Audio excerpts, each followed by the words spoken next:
open a 2-aircraft base in Treviso. We'll have 45 routes, 18 new destinations.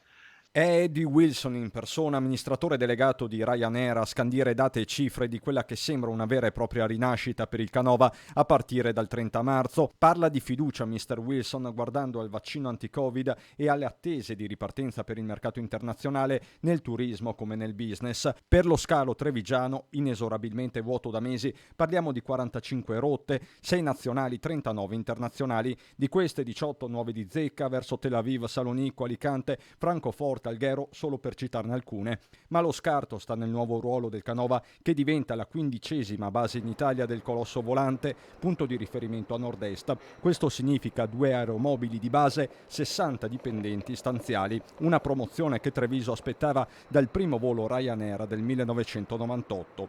Una volta a regime il nuovo piano porterà 3 milioni di passeggeri nei 3 aeroporti del sistema Veneto con Venezia e Verona, ma Treviso farà la parte del leone, 45 rotte appunto su 60 complessive parleranno trevigiano. Con questo accordo noi ci assicuriamo una grande capacità in termini di numero di posti, di destinazioni, di servizi. Di un cantiere per il futuro parla il sindaco Mario Conte, che lancia il cuore oltre l'ostacolo guardando anche alle Olimpiadi 2026.